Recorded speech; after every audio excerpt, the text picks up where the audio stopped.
So welcome back to part 2 of my ranking of the 2023 F1 drivers for this season.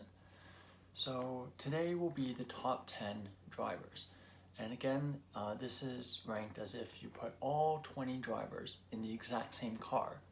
How would they finish? So previously I did drivers 11 to 20th, and today I'm going to do drivers 1 to 10. So starting at number 10, I've just put Esteban Ocon of Alpine. Now I think Esteban is a really good driver, a really solid upper midfield driver. However, I don't really think he has that kind of something extra special that you see in the top drivers at a front running team. But I think he'll be really good for Alpine this year. I'm really interested to see how he compares to Pierre Gasly. And I expect that this will be a matchup that will be interest to a lot of people.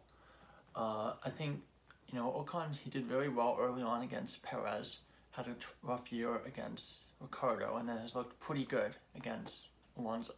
So it'll be interesting to see how he goes this year against a new team in Gasly. So ninth on my list is the former Mercedes driver, current Alfa Romeo driver, Valtteri Bottas. Now, Bottas is a really interesting one where I think, his stats, I think, would suggest that he's an excellent driver. But obviously, when you look at what his teammate was able to do in those same cars, i.e. Lewis Hamilton, it kind of shows a pretty clear picture of a good number 2 driver, but in the midfield, a very solid, excellent driver, I still think. So, for Bottas, I think this year he's going to really have to try to repeat what he did last year, really beat Zhou handedly. I think a bit troubling for Bottas was that both in qualifying and in race pace, the gap in the second half of the season was actually surprisingly small. And I think even though Bottas historically has been such a good qualifier, we know he's gotten 20 poles in his career, I think that his race pace is alright, but his ability to overtake is so poor relative to how good we know he can be, that I think he's just so a bit hesitant to overtake when he should. So that's kind of what I think is holding him back from being further up on this board. Number 8, I have Checo Perez, Red Bull driver. So with Perez, I think it's very similar to Bottas. In the midfield, he's one of the best drivers on the grid. But when you put him in a front-running team, I think, unfortunately, he's always going to be one of the lower-level drivers when it comes to talent. And that's not really a slight to him, or is it? It's tough to say how good the quality of those midfield drivers, the front-running drivers are.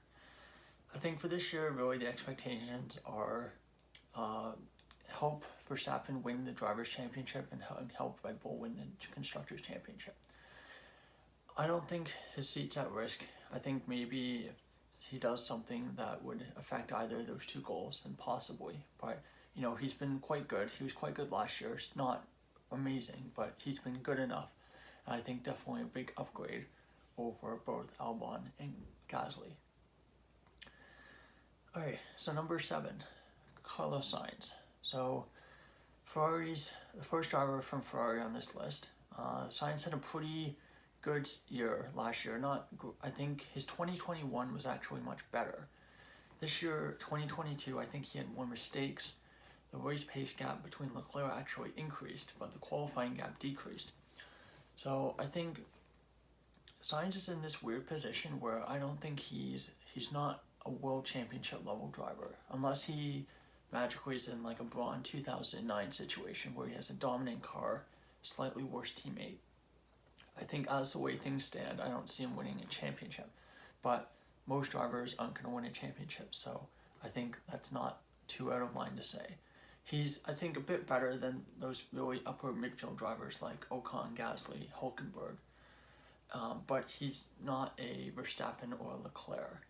He's this kind of weird in the middle driver who I think will have a really good career, maybe if he's lucky, he can stay at the front of the grid for a long time. I'm really looking forward to see what he can do. Will the gap between him and Leclerc stay the same, increase, decrease? I think it'll be fascinating. Number 6, the oldest driver on the grid, Fernando Alonso. So Fernando is such an interesting driver. I think he's probably one of my favorite drivers to watch just because of his raw tenacity and his sheer willpower. You know, even though he's getting up there in age, so naturally his qualifying is starting to decline a little bit, but his race pace and overtaking ability and racecraft is just so fantastic. And it's always such a joy to watch. I think he's probably going to have a pretty decent year. Obviously, as I'm recording this, testing hasn't happened yet, so we don't really have any idea of where the cars are. But I would expect him to beat Stroll quite heavily this year. Maybe not quite as much as he did against Van Dorn in 2017, 2018, but honestly, I wouldn't be surprised if it wasn't that far off of that kind of teammate gap. Alright, number 5. Now, I think this is kind of where you can have a good argument for any of these drivers being in order from 2 to 5. And I put Norris at the bottom, Lando Norris and McLaren at the bottom of this group, just because I'm not really sure. We don't really have enough comparisons with him to really be able to say, is it the car, is it him? He had 2 very good years, very good starting years against Carlos Sainz at the start of his career. He was beaten both times on points, but beat him in qualifying. And they were very close. They were very close in ability. Obviously, because Norris was so young, he's probably grown and kept developing since then. And he's had 2 excellent years with Daniel Ricciardo as teammate.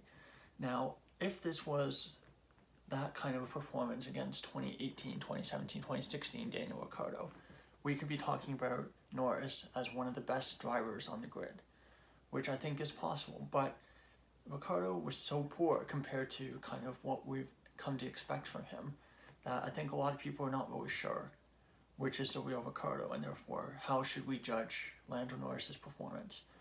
You know, in his career, in basically an upper midfield car, he's had 6 podiums, 1 pole, and 428 points in 82 races, which is fantastic. Those are the kind of numbers that Perez was doing at Force India in the early turbo hybrid era years. But I really think Norris is probably a step above that. I think he's an extremely well-rounded driver, excellent qualifier, excellent race pace. And the last couple of years, he's barely put a foot wrong. And I'm really interested to see how he'll do with Piastri, like up against Piastri this year. So number 4, I've gone with George Russell, the Mercedes star. So if I did this list last year, I think George, before this season, probably would have been in the 7th, 8th, 9th range. He's had multiple years with very much unknown quantities as teammates in both Latifi and Kubica. But this year was his first real test with a true teammate in Lewis Hamilton, that we could really say that we could really judge his performance. And I think he was very good. Was out-qualified slightly by Hamilton, I think by about a 10th over the whole season, but beat his teammate quite handily. Well, not quite handily, by about like 25-30 points, which I think was definitely a much bigger margin than many expected. I think many people expected it to be the other way around, Hamilton beating Russell by a good margin. Now, of course, many will say that Hamilton was using, very experimental setups with his car early in the season, and I would agree with that. I will agree, but to an extent, both Hamilton and the team made that decision to take those risks, and of course, at the end of the day, it did end up negatively affecting them in the championship. And so I think it's really hard to say. I think if they redid the year over with both of them, maybe like for this year, I would say I think Hamilton probably still has a slightly upper hand. I think qualifying is a bit better. Very, very marginal though. And race pace and overtaking is maybe a little better as well. But we'll see. If I do this mid-season, it could easily be very different. So number 3, I have Leclerc. Charles Leclerc of Ferrari.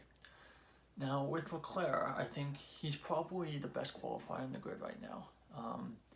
His ability to take absolutely good cars to places that, good cars, not great cars, to places they should not be, I think is unparalleled in qualifying.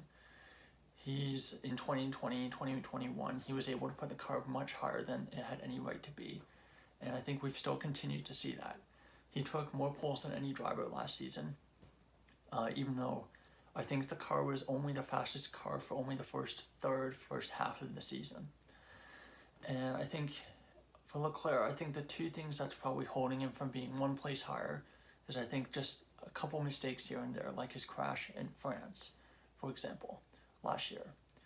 And I think the race pace still has a little bit of work to improve, but not a lot. I think there's a couple small things in his overall game, in his overall toolkit, that I think Charles can improve, and I think he'll be an incredibly difficult adversary for some of the other drivers on this list this upcoming season.